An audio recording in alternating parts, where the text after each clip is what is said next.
تمہارے عقائد میں خرابی نہیں آنی چاہیے. تمہارے 3 بنیادی عقیدے ہیں: عقیدہ توحید، عقیدہ رسالت اور عقیدہ آخرت. ان عقیدوں میں کبھی بھی بگاڑ نہ آنے دینا. اللہ جل شانہ کی جو شانیں ہیں، اللہ کی جو عظمت ہے، وہ تمہارے رگ و ریشہ میں ہر وقت اس کا رعب اور اس کی خشیت موجود رہنی چاہیے. انبیاء علیہ السلام کی عظمتوں کے باوجود کہیں ایسا نہ ہو کہ تمہارے عقیدوں کے اندر خرابی آئے اور تم کہیں غلوف کا شکار ہو جاؤ، جس طرح کہ نصارہ نے کیا. اللہ کی شانیں، اللہ کی عظمتیں وراء الورا ہیں. اور پھر دوسری بات، کہیں ایسا نہ ہو کہ توحید کے نشے میں تم انبیاء کی تکثیر کرنے لگ جاؤ اور نبی کی شان تمہارے لیے تکلیف کا سبب بننے لگ جائیں. شاید اس سے توحید میں کوئی فرق آتا ہے. میاں توحید میں فرق نبی کی عظمت سے کیسے آئے گا؟ اس لیے کہ نبی کو عظمت دینے والا تو میرا رب ہی ہے. وَرَفَعْنَا لَكَ ذِكْرَكَ. اور پھر تیسری بات، عقیدہ آخرت. آخرت کا عقیدہ یہ ہے کہ ہم نے اس دنیا پر بیٹھ نہیں رہنا. بہرحال اللہ کی طرف سے جو اس کے علم میں متعین ہماری زندگی ہے، اس کو گزارنے کے بعد ہم نے یہاں سے رخصت ہونا ہے. وہ ہم جوانی میں چلے جائیں، ہم بڑھاپے میں چلے جائیں، یا ارذل العمر کے بعد ہم اس دنیا سے رخصت ہوں، یا بچپن میں چلے جائیں، یہ ہمارے علم میں نہیں ہے. یہ ہم سے مخفی رکھا گیا. یہ اللہ کی حکمت ہے. لیکن یہ طے شدہ ہے کہ ہم نے یہاں بیٹھ نہیں رہنا، اور جب یہاں سے جانا ہے تو ایک دوسرا جہاں ہمارے لیے منتظر ہے، اور وہاں ہم نے ایک ایک عمل کا حساب دینا ہے. ثم لتسألن یومئذ عن النعیم. اس دن ایک ایک عمل کے بارے میں پوچھا جائے گا. اللہ اگر چاہے تو ہم سے گرفت کر لے، اور اگر چاہے تو اپنے کرم سے معاف کر دے. اگر وہ معاف کرنا چاہے تو کوئی پوچھ نہیں سکتا کہ اتنا بڑا پاپی اور مجرم تھا، اسے معاف کیوں کیا گیا. اور اگر وہ گرفت کرنا چاہے تو کسی کو حق نہیں ہے کہ وہ یہ کہہ سکے کہ مجھے گرفت کیوں کی گئی. تو ایمان بیم و رجا کے درمیان ہے. الایمان بین الخوف والرجا. ایمان خوف اور امید کی درمیانی کیفیت میں ہے. ڈر بھی لگا رہے، دھڑکا بھی لگا رہے، اور امید کے چراغ بھی بجھنے نہ پائے. فضل دی آس ہے مینو تے نالے ڈر بھی آندا ہے. فضل کی امید بھی رہے لیکن خوف بھی طاری رہے. پکڑا بھی جا سکتا ہوں، گرفت بھی ہو سکتی ہے، اس کی پکڑ بھی بڑی سخت ہے. ان بطش ربک لشدید. تیرے رب کی پکڑ بہت سخت ہے. جب وہ پکڑتا ہے تو پھر کوئی اس سے اپنے آپ کو چھڑوا نہیں سکتا. اللہ اکبر. تو اس کی پکڑ کا خوف بھی رہے، لیکن وہ کریم بھی ہے، وہ معاف کرنا چاہے. ما یفعل اللہ بعذابکم. وہ تمہیں عذاب دے کے کیا کرے گا؟ اگر تم اس کا شکر کرنا سیکھ جاؤ تو وہ تو تمہارا رب ہے، وہ تمہیں عذاب دے کے کیا کرے گا.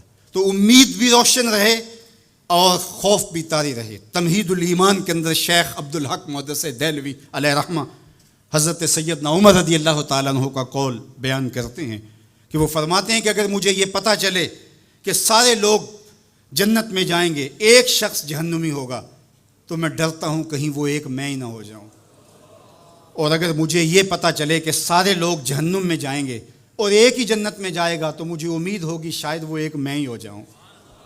اور ہم کہتے ہیں فلاں اگر جنت میں چلا گیا، فلاں اگر بخشا گیا تو میں بھی چلا جاؤں گا. ہم نے اپنی آخرت دوسرے سے جوڑ دی. فلاں بخشا گیا تو میں بھی بخشا جاؤں گا. وہ کہتے ہیں اگر سارے جنت میں جائیں، یہ خبر ہو کہ ایک نے جہنم میں جانا ہے، تو میں ڈرتا ہوں کہیں وہ ایک میں ہی نہ ہو جاؤں، وہ میں ہی نہ پھنس جاؤں. ایک بچہ تھا، گھر سے روتا ہوا نکل گیا اور جنگلوں کے اندر آنسو بہاتا ہے. کوئی درویش ملا، اس نے کہا کیا ہوا؟ کہا مجھے اللہ سے بڑا ڈر لگتا ہے. میرے حضرت قبلہ خواجہ محمد یعقوب مصطفیٰ رحمۃ اللہ تعالیٰ علیہ، آپ کے یہاں نشان پڑ گئے تھے رو رو کے. ان کی ہڈیوں میں درد بھرا ہوا تھا، یہاں رو رو کے نشان پڑ گئے تھے.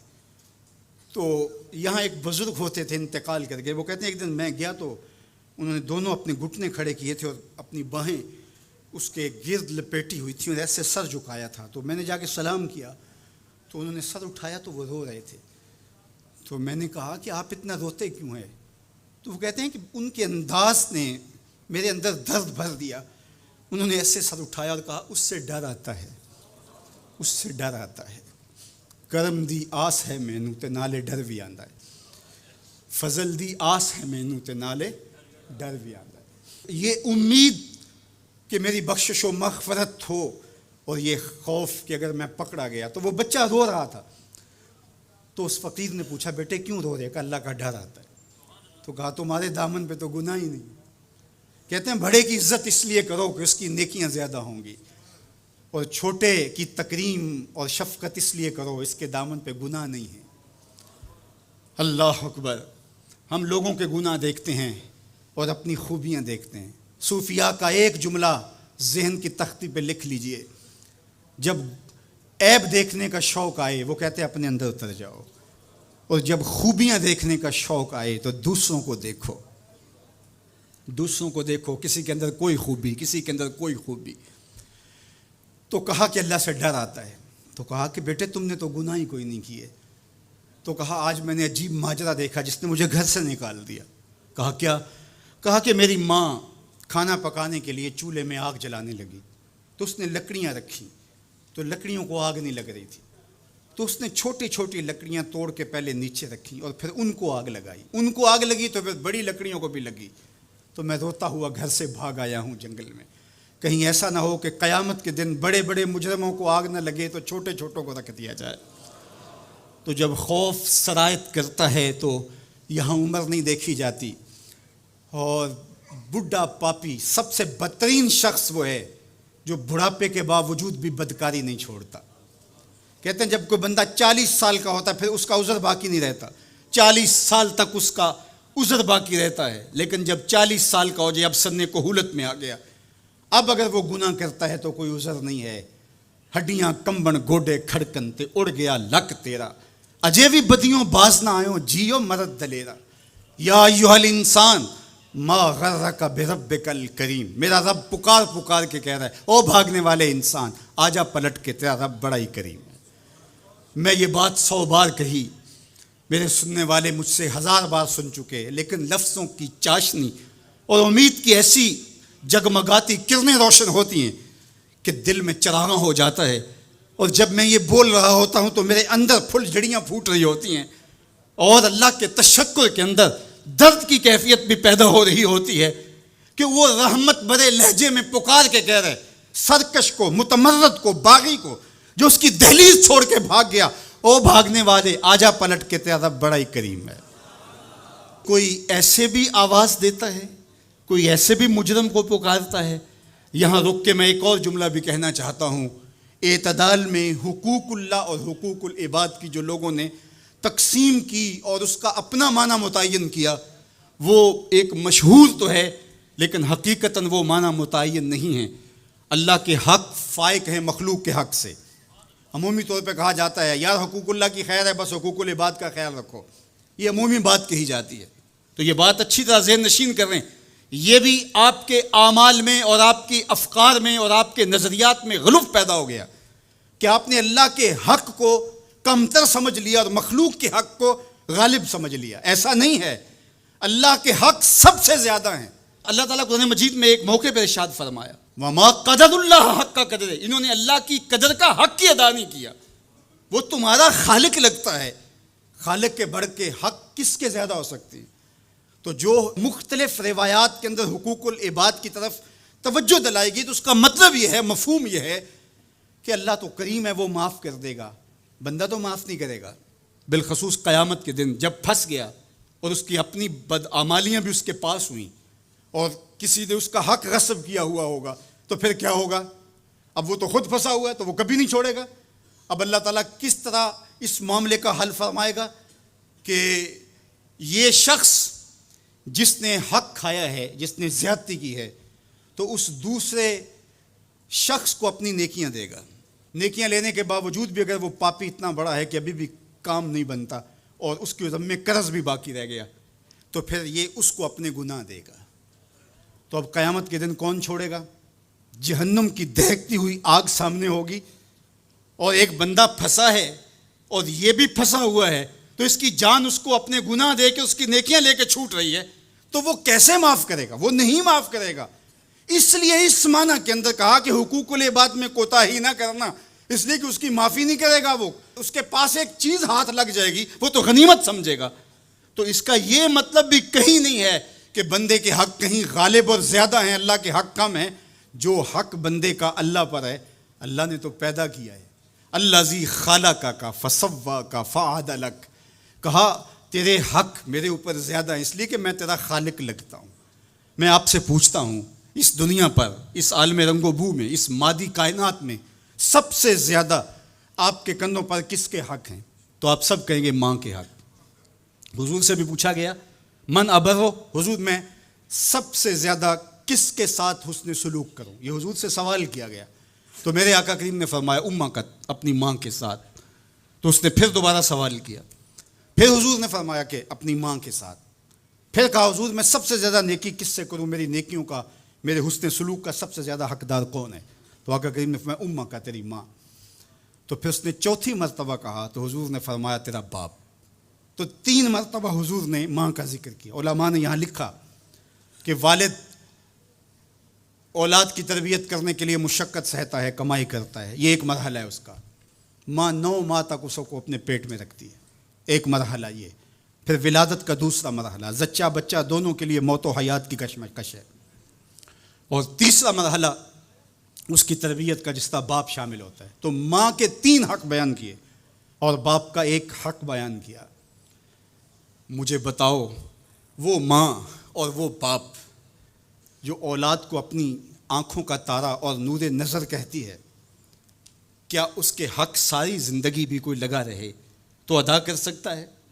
کسی نے کہا کہ میں نے ماں کو اپنے کندھوں پہ اٹھا کے حج کروایا اور موسم میں حدت اور گرمی اتنی تھی کہ گوشت کا ٹکڑا زمین پہ پتھر پہ ڈال دیا جاتا تو وہ بھن کے کباب بن جاتا، کیا میں نے اپنی ماں کا حق ادا کر دیا؟ کہا تیری ولادت کے وقت جو اس نے تکلیف سہی، اس تکلیف کے ایک جھٹکے کا حق بھی ادا نہیں ہوا۔ یہ تیری ماں ہے، کیا تو اتنی بے وفا ہو گئی ہے کہ اس ماں کی مرضی اب تیری مرضی نہیں رہی؟ وہ باپ جس کی ہڈیاں بھی درد کر رہی ہیں اور وہ مزدوروں والے اڈے پہ بیٹھا ہے، اور جب کوئی مزدور لینے آتا ہے تو اس سے صحیح طرح سے اٹھا بھی نہیں جاتا، پھر بھی کلی والا ڈبہ اٹھا کے آگے بڑھتا ہے، اور مزدور لینے والے شخص کے ساتھ لپٹ کے چمٹ کے کہتا ہے کہ بابو مجھے لے جاؤ، 10 روپے کم دے دینا، میں نے اپنی بیٹی کی کالج کی فیس دینی ہے۔ وہ باپ جس کی ہڈیاں دکھ رہی ہیں اور جا کے دیوار پر کلی کر رہا ہے، اس کی کمائی سے کالج میں پڑھنے والی بیٹی کو ایک خاتون ایک سجے ہوئے دفتر میں بٹھاتی ہے اور کہتے تو پدر شاہی نظام کے خلاف بغاوت کر، تیرا جسم تو تیری مرضی ہونی چاہیے، باپ ہوتا کون ہے؟ وہ بیٹی اس کے منہ پہ تھپڑ مارے، وہ کلی کر کے میرا پیٹ پالتا رہا اور میری فیسیں ادا کرتا رہا، میں تو اپنے بدن اور اپنی زندگی کی ایک ایک سانس بھی اپنے باپ کے نام کر دوں، حق پھر بھی ادا نہیں ہو سکتا ہے۔ میرا باپ میری تعلیم کا ضامن ہے، میری زندگی کا ضامن ہے، میری عزت اور آبرو کا پہرے دار ہے۔ اللہ اکبر، معاشرہ بدل گیا، حالات کے تیور تبدیل ہو گئے، بغاوتیں بھر گئیں، وفاؤں نے دم توڑ دیا، مغرب کی تہذیب سوائے تکلف کے اور کچھ نہیں ہے، اور چہرہ جو روشن نہ ہو تو کیا حاجت گلگونہ فروش، نئی تہذیب تکلف کے سوا کچھ بھی نہیں ہے۔ یہ مغربی تہذیب کی یلغار نے مرد آوارہ و بیکار و زن کمار باش کیا معاشرہ تخلیق کیا جا رہا ہے۔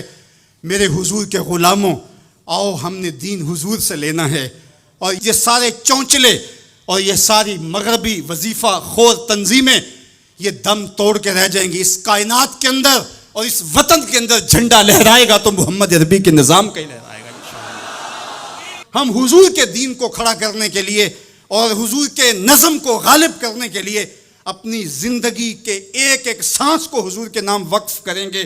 میری زندگی کا مقصد تیرے دین کی سرفرازی، میں اسی لیے مسلمان، میں اسی لیے نمازی، میری زندگی کا ایک ایک لمحہ حضور کے دین کے لیے، حضور کے نام کے لیے۔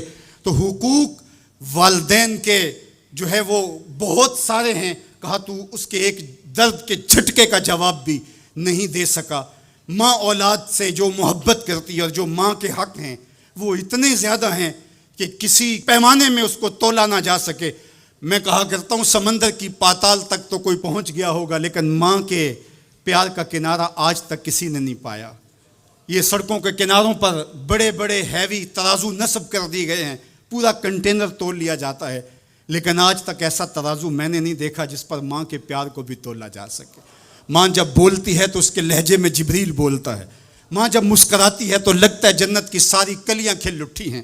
اللہ نے ماں کے سینے میں وہ درد، وہ درک، وہ محبت، وہ چاہت، وہ پیار کا جہاں آباد کر دیا کہ سید خورشید گیلانی نے کہا تھا کہ اونچے ہوٹلوں میں کھانا کھانے میں وہ سرور کہاں جو چولہے پر بیٹھ کے ماں کے ہاتھوں سے پکی ہوئی چپاتیاں کھانے میں ملتا ہے۔ اور کہا اونچے اونچے اسٹیجوں پہ حضرت صاحب، عالی جناب، مفتی صاحب، قبلہ عالم، کیا کیا لفظ سننے کو ملتے ہیں، لیکن ان لفظوں میں وہ چاشنی کیا جو ماں کی زبان سے اوئے مٹھو اور اوئے ببلو کے اندر رکھی گئی ہے۔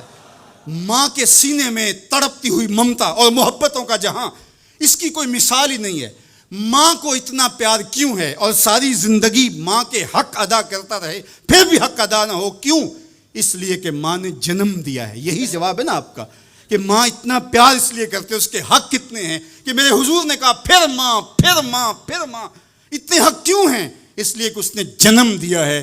میرے جملے کو بار بار آپ نے سنا ہوگا، پھر سن لیجئے، جس نے جنم دیا ہے اس کو اتنا پیار ہے اور اس کے اتنے حق ہیں، تو جس نے خلق کیا ہے اس کو کتنا پیار ہوگا اور اس کے کتنے حق ہوں گے۔ تو اللہ کے حق غالب ہیں۔ تو یہ جو حقوق العباد کی تلقین کی جاتی ہے تو اس کا مفہوم یہ ہے کہ اس کی معافی نہیں ہوگی۔ انسان ہے، نہیں معاف کرے گا، وہ کریم ہے، معاف کر دے گا۔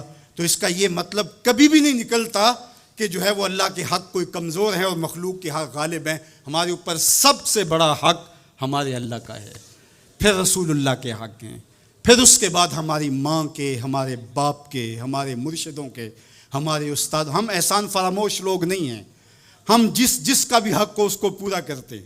مولا کائنات سیدنا علی المرتضیٰ فرماتے ہیں جس نے مجھے ایک حرف بھی پڑھایا اس نے مجھے اپنا غلام بنا لیا۔ ہم تھوڑی سی عزت ملنے پر آنکھیں سر پہ نہیں رکھ لینے والے لوگ، ہم احسان فراموش نہیں ہیں کہ کبھی باپ کو پدر شاہی نظام کے ساتھ مسترد کریں، کبھی ماں کے چہرے پہ لات مار دیں کہ تم کون ہوتی ہو میری زندگی میں مداخلت کرنے والی۔ ہم تو رشتہ بھی کرنا ہوتا ہے تو بوڑھی دادی امی سے بھی پوچھتے ہیں، جب تک وہ ہاں نہیں کرتی تو گھر کے اندر ماحول ہی نہیں بنتا ہے۔ ہمارا دین، ہمارا کلچر، ہماری تہذیب، ہمارا تمدن ہمیں یہ سکھاتا ہے لیس منا من لم یرحم صغیرنا ولم یوقر کبیرنا، جو چھوٹوں کے ساتھ شفقت سے پیش نہیں آتا اور بڑوں کے ساتھ جو ہے وہ توقیر سے پیش نہیں آتا۔ میرے حضور نے فرمایا میرے ساتھ اس کا کوئی تعلق، کوئی ربط، کوئی رشتہ نہیں ہے۔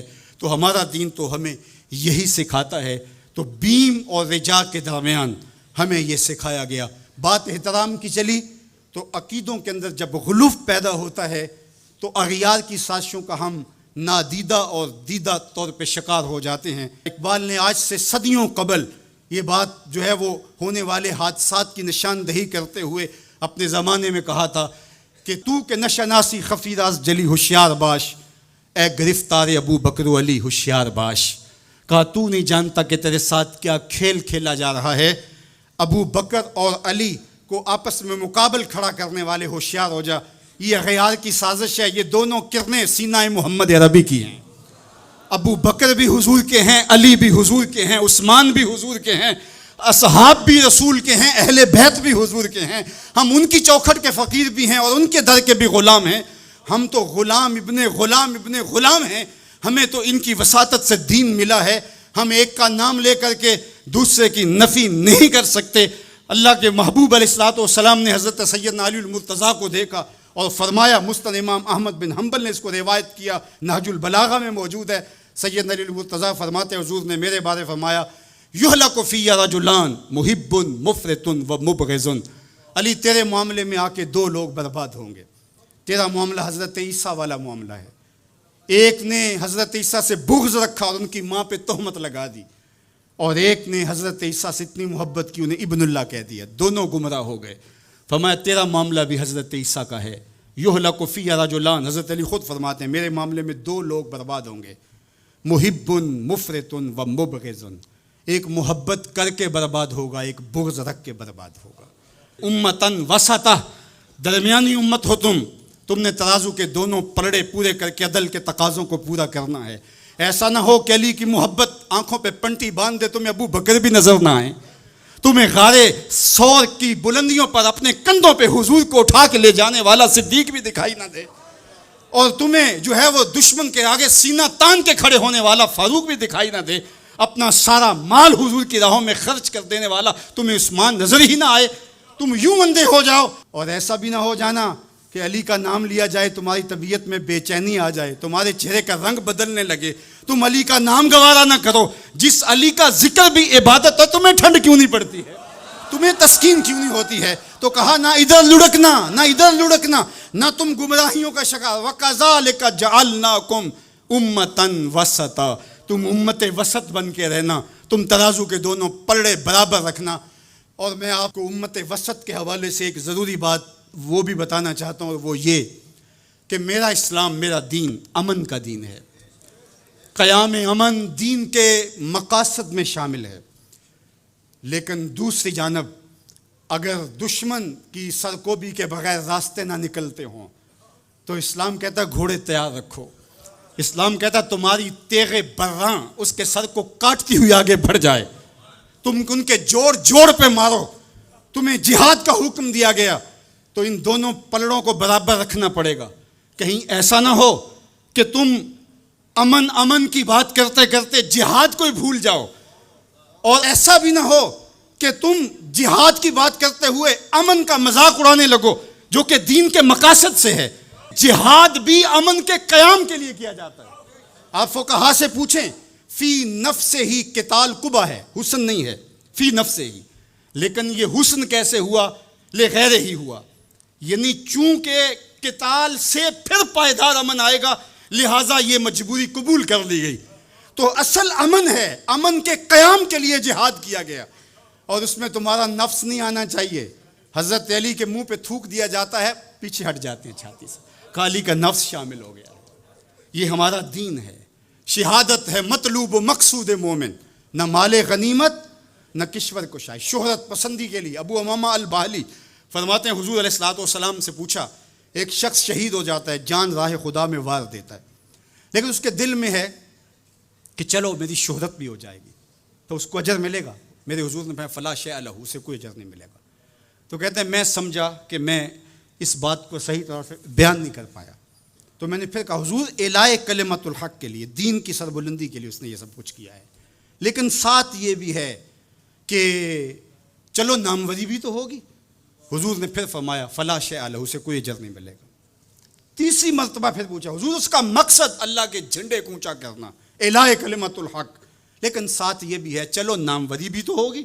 میرے حضور نے پھر فرمایا فلا شیء لہ، اور پھر مزید وضاحت کرتے ہوئے فرمایا اللہ صرف اسی عمل کو قبول کرتا ہے جو محض اس کے لیے کیا گیا ہو۔ تیرے عمل میں اخلاص ہو تو اس کا اجر کچھ اور ہے، حور و خیام سے گزر، بادہ و جام سے گزر، محض اس کی رضا کے لیے عمل ہو تو وہ جہاد ہے، ورنہ وہ جہاد، وہ قتال جہاد ہی نہیں ہے جو نفس کے لیے کیا جائے، جو مال غنیمت کے لیے کیا جائے، جو لوگوں میں بڑھوتری، جو زمین کی ہوس میں کیا جائے، جو خواہشات نفس کے لیے کیا جائے۔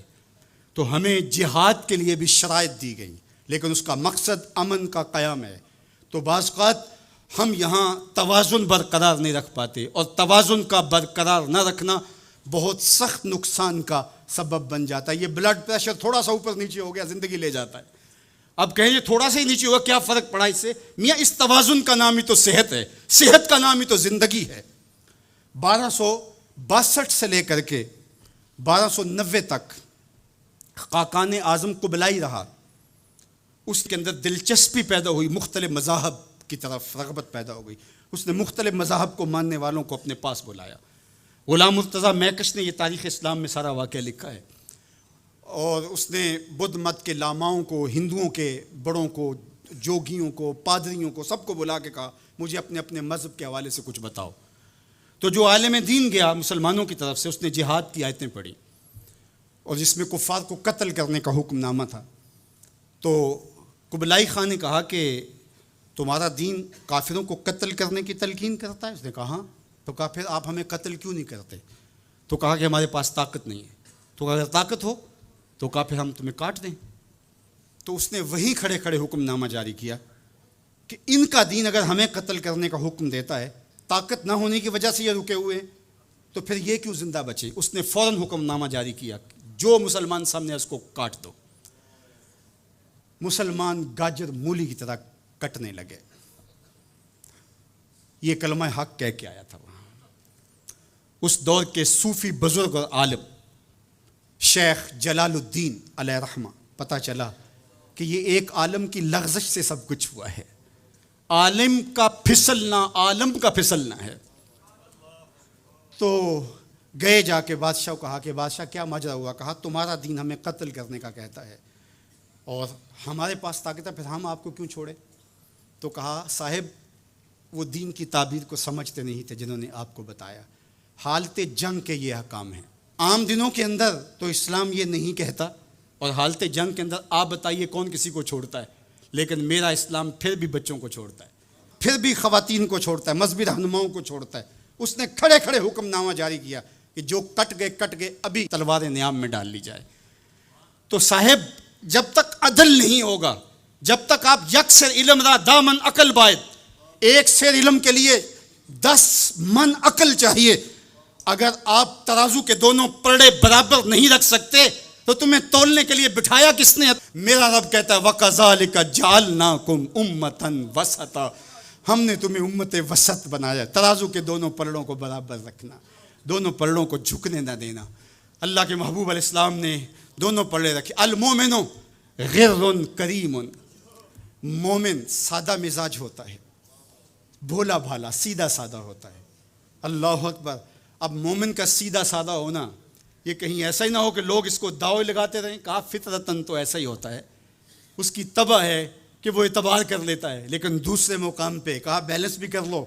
میرے حضور نے ارشاد فرمایا لا یلدغ المؤمن من جوہر واحد مرتین، مومن ایک ہی بل سے 2 مرتبہ ڈنگ نہیں کھاتا۔ اگرچہ وہ چالاک نہیں ہے لیکن زیرک ضرور ہے، اگرچہ وہ مکار نہیں ہے لیکن بصیرت کا نور اللہ نے اس کے سینے میں رکھا ہے۔ کہا اس کی فراست قلبی سے ڈرو، وہ اللہ کے دیے ہوئے نور سے دیکھتا ہے۔ اس کو اللہ نے چراغاں دی ہے، اللہ نے اس کو روشنی عطا کی ہے۔ عمومی طور پہ کہا جاتا ہے یہ دنیا والے ہیں، یہ دین والے ہیں، اور یہ 2 تقسیمات کر دی جاتی۔ یہ تقسیمات ہمارا دین ہمیں نہیں سکھاتا ہے۔ دونوں پلڑے برابر رکھو، دنیا بھی اور دین بھی۔ اصل دنیا کیا ہے؟ مولا رومی بولے چیز دنیا از خدا غافل بدن، دنیا ہے کیا؟ خدا سے غافل ہونے کا نام دنیا ہے۔ وہ آپ چاہے ممبر پہ بیٹھ کے غافل ہیں یا دکان پہ بیٹھ کے غافل ہیں، وہ آپ دنیا داری کر رہے ہیں۔ یہاں مقصد لوگوں کے دل اپنی طرف موڑنا، لوگوں کی جیبیں ڈھیلی کرنا، لوگوں میں اپنے آپ کو محبوب اور اپنے آپ کو جو ہے وہ لوگوں کا مقصود بنانا، اپنے بت کو تراشتے رہنا کہ لوگ پوجا پاٹ کرتے رہیں۔ یہ ممبر پہ دکانداری ہو رہی ہے، اور دوسرا دکان پہ بیٹھا ہے لیکن سچ کا دامن نہیں چھوڑتا۔ میرے حضور نے فرمایا سچا تاجر قیامت کے دن پیغمبروں کے ساتھ اٹھایا جائے گا۔ تو دنیا اور دین یہ دونوں ساتھ ساتھ چلتے ہیں۔ تو دین اور دنیا 2 الگ الگ خانے نہیں ہیں۔ اسلام ترک دنیا سے روکتا ہے لیکن غرق دنیا سے بھی بچنے کی تلقین کرتا ہے۔ رہبانیت کا درس بھی نہیں دیتا۔ لا رہبانیت فی الاسلام، اسلام میں رہبانیت نام کی کوئی چیز نہیں ہے کہ تم گھر بار چھوڑ دو، تم بستی چھوڑ دو، تم کوہ و غار کی زندگی اختیار کرو۔ اسلام کا یہ مزاج نہیں ہے۔ ابھی بات ہو رہی تھی، حضور نے مواخات قائم کیے مدینہ المنورہ میں، 2 مرتبہ قائم کیے۔ ایک دفعہ حضور نے مکے میں قائم کیے تھوڑے سے صحابہ کے درمیان، اور مواخات مدینہ یہ کائنات کا ایک انوکھا باب ہے، اور یہ ایک الگ مضمون اور عنوان ہے کہ 2 افراد کو، ایک انصار لیا اور ایک مہاجر لیا، اور حضور نے ان کے درمیان مواخات قائم کر دی۔ تو حضرت ابو درداء اور حضرت سلمان فارسی کے درمیان حضور نے مواخات قائم کی۔ تو جن کے ساتھ بھائی چارہ تھا وہ پھر حال پوچھنے جاتے تھے کہ میرے بھائی کو پریشانی تو نہیں ہے۔ تو حضرت سلمان فارسی گئے حضرت ابو درداء کے گھر، تو دیکھا کہ حضرت ابو درداء کی بیوی وہ عام سے کپڑوں میں تھی۔ تو انہوں نے کہا کہ میری بہن یہ کیا ماجرا، میلے کچیلے واجبی سے کپڑے؟ تو کہا کہ تمہارے بھائی کو دنیا کے ساتھ کوئی رغبت نہیں ہے، عورت آراستہ ہو۔ حضور نے فرمایا کہ عورت کی خوبیاں بیان کی کہ بہترین عورت وہ ہے جب اس کا شوہر دیکھے اس کو تو اس سے خوش کر دے، وہ اس کا لباس اور طرز زندگی ایسا ہو کہ مرد کے لیے مسرت، خوشی اور سرشاری کا ذریعہ ہو، تاکہ اس کی نظر یکسو رہے اور اس کے خیالات پر آگندہ نہ ہوں، اس کی سوچوں میں آوارگی نہ آنے پائے۔ تو کہا کہ تمہارے بھائی کو رغبت ہی نہیں ہے دنیا کے ساتھ، اس لیے مجھے اس کی کوئی ضرورت نہیں ہوتی۔ خیر حضرت ابو درداء آئے تو کھانا لائے، تو حضرت سلمان فارسی نے کہا کہ آپ بھی کھائیے. کہا میں روزے سے ہوں. کہا کہ میں تو نہیں کھاؤں گا جب تک آپ نہیں کھائیں گے. تو نفلی روزہ مہمان کے لیے توڑا جا سکتا ہے. تو انہوں نے روزہ افطار کر لیا, ساتھ بیٹھ کے کھانا کھایا, رات پڑی, سونے لگے. تو حضرت ابو دردا مصلی بچھا لیا. حضرت سلمان فارسی نے کہا کہ جناب آپ کو میرے ساتھ سونا پڑے گا. اللہ اکبر. یار وہ صوفی حضور کی تربیت کے پالے ہوئے تھے. آج تو پھر فتویٰ متوجہ ہو جاتا نا کہ اس نے مجھے نماز سے روکا ہے, یہ دارا اسلام سے خارج ہے. تو آپ نے کہا ٹھیک ہے, مہمان ہو, مہمان نوازی کا یہ بھی ایک ڈش ہے نا, چلو میں سو جاتا ہوں. سحری ہوئی تو سلمان فارسی اٹھے اور ان کو اٹھایا, بیدار کیا, تہجد پڑھی دونوں نے. اور پھر حضرت سلمان فارسی نے کہا کہ تمہارا میں نے عمل دیکھا, تمہاری بیوی کے کپڑے میلے کچیلے تھے, تم نے روزہ رکھا ہوا تھا اور رات تم قیام کرتے ہو. تو کہا کہ تمہارے نفس کا بھی تمہارے اوپر حق ہے, تمہارے اہل خانہ کا بھی تمہارے اوپر حق ہے, تمہارے رب کا بھی تمہارے اوپر حق ہے, اور تمہارے مہمان کا بھی تمہارے اوپر حق ہے, اور ہر ذی حق کا حق تمہیں ادا کرنا ہوگا. اور یہ بات چھڑی اور پھر دونوں چلتے ہوئے حضور کے پاس آ گئے. خوشا وہ وقت کے فیض عام تھا ان کا, خوشا وہ وقت کے بطحا مقام تھا ان کا. کیسے وہ لمحے تھے. آج تو کوئی مسئلہ ہو تو کوئی ملتا ہی نہیں ہے, درد ہو تو سنائیں کس کو, زخم ہو تو دکھائیں کس کو, کہانی ہو تو کہیں کس سے, دکھڑے ہوں کس کی دہلیز پہ رکھیں, کس کے کندھے پہ سر رکھ کے روئیں, کوئی رہا ہی نہیں ہے. تو وہ اٹھے اور حضور کے پاس آئے اور حضرت سلمان نے اپنی کہانی سنائی اور ابو درداء نے اپنی بات کہی. تو میرے حضور نے کیا کہا سنو.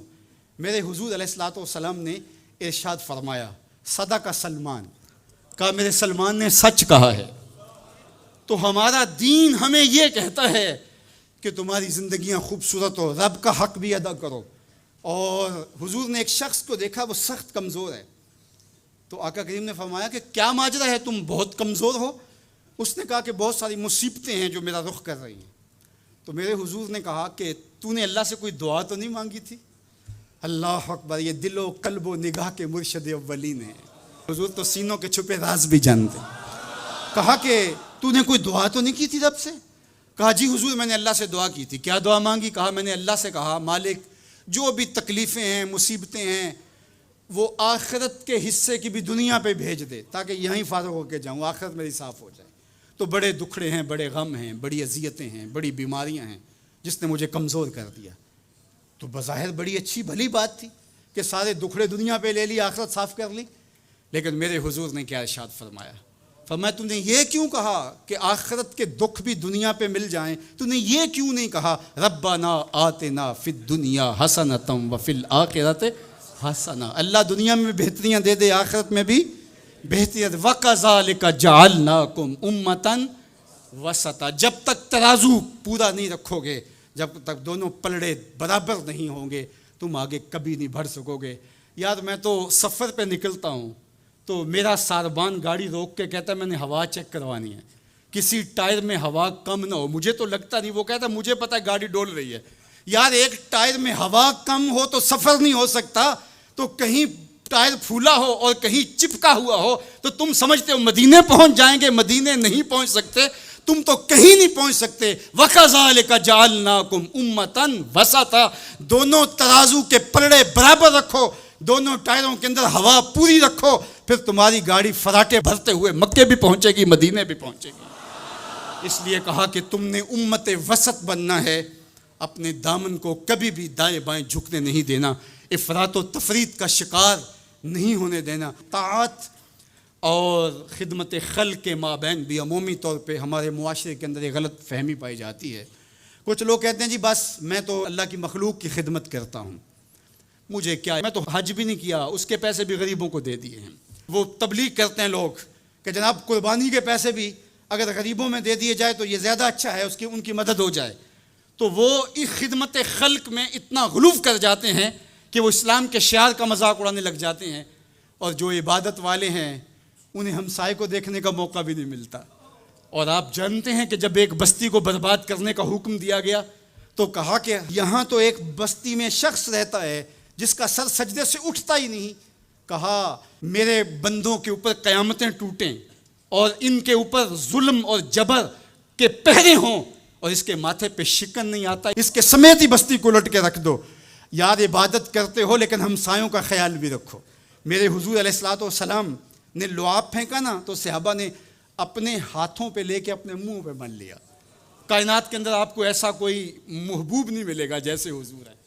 آپ نے عشق اور محبت کی لوک داستانیں بڑی سنی ہوں گی، لوگوں نے نہریں بھی کھودیں، لوگوں نے محبوبوں کے لیے کیا کچھ نہیں کیا، لیکن آج تک آپ کو ایسا نہیں ملا ہوگا کسی محب نے محبوب کا لعاب بھی چاٹا ہو۔ کائنات میں یہ انوکھا باب ہے۔ تو حضور علیہ الصلوۃ والسلام نے فرمایا کہ تمہیں اس چیز پر کس نے ابھارا کہ میرا لعاب بھی اپنے چہروں پہ مل رہے ہو؟ تو انہوں نے کہا اللہ اور اس کے رسول کی محبت نے۔ تو میرے حضور نے اس کی نفی نہیں کی، لیکن ساتھ ہی فرمایا اگر کوئی چاہتا ہے کہ اللہ اس کے رسول سے محبت کرے اور اللہ اور اس کا رسول اس سے محبت کرے تو وہ ہمسایوں کے حقوق کا خیال رکھے۔ یعنی تمہارا یہ پہلو بھی، تم عاشق رسول بھی ہو لیکن ہمسایوں کا بھی تو خیال رکھو۔ تمہارے گھر پہ جھنڈا تو لگا ہے حضور کے میلاد کا، لیکن اگر ہمسایوں کے گھر میں اندھیرا ہے تو یار اپنے گھر میں اس سال اگر چراغاں نہیں کر سکے، غریب ہمسائے کا میٹر کٹ گیا اس کا بل دے دو، آمنہ کا لال زیادہ خوش ہوگا، میلاد والا رسول زیادہ خوش ہوگا۔ اس لیے دونوں پلڑے برابر رکھو، نہ تو عبادات کے زعم میں تم خدمت خلق کو اور ہمسایوں کے حقوق کو اور رشتہ داروں کے حقوق کو بھول جاؤ، اور نہ یہ کہ تم خدمت خلق کے نام پہ عبادات کا مذاق اڑانے لگو۔ وَكَذَلِكَ جَعَلْنَاكُمْ أُمَّةً وَسَطًا۔ ادارت المصطفیٰ دونوں بازوؤں کے ساتھ اڑنے کی فکر رکھتا ہے، اور امت وسط کے مزاج کو لوگوں میں راسخ کرنا شروع ہوتا ہے۔ ظاہر ہے جب کبھی اس بازو پہ زور پڑے تو کبھی اس بازو پہ زور پڑے تو بازو جھکنے لگتے ہیں، تو میرا اللہ مدد کرتا ہے، نصرت دیتا ہے۔ تو کبھی ہمارے کسی بازو پہ فتویٰ بھی آ کے جو ہے وہ زور ڈالتا ہے، کبھی کسی فتوے کا میزائل لگتا ہے، لیکن ہم تو بلے شاہ کی بولی میں کہتے ہیں بلے آلو کی تینوں کافر کافر آکھن تو آہو آہو آکھ۔ ہمارا کام الجھنا تھوڑا ہے، ہم نے تو آگے بڑھتے ہی چلے جانا ہے، اور ہماری منزل تو مدینہ ہے، ہم نے تو اس کی طرف عازم سفر رہنا ہے۔ ادارت المصطفیٰ ایک فکر کا نام ہے، اور وہ فکر جو مدینے کی ضیاؤں سے پھوٹتی ہے، گنبد خضرا کے جمال کی روشنی ہے، اور وہ مصطفی نہیں ہو سکتا جس کے دونوں بازو میں سے ایک بازو شل ہو۔ حضور کی امت سے جس کو پیار نہیں ہے، حضور کی امت سے جس کو محبت نہیں ہے، حضور کی محبتوں کا کبھی بھی مستحق نہیں ہو سکتا۔ میرے بزرگ فرمایا کرتے تھے جس کے بچوں سے تم پیار کرتے ہو اس کا باپ تم سے پیار کرتا ہے۔ اگر تم چاہو کہ حضور ہم سے پیار کریں تو حضور کی امت سے پیار کرو۔ تو ایک امت بنو، دوسرا امت وسط بنو، تو پھر دیکھنا تمہاری شاہین صفت پرواز اس کو کوئی چھو بھی نہیں سکے گی۔ تم پھر بڑھتے رہو گے اور تمہارا بڑھنا منزل آشنا ہوگا، اور تو راہ نورد شوق ہے منزل نہ کر قبول، لیلا بھی ہم نشیں ہو تو محمل نہ کر قبول۔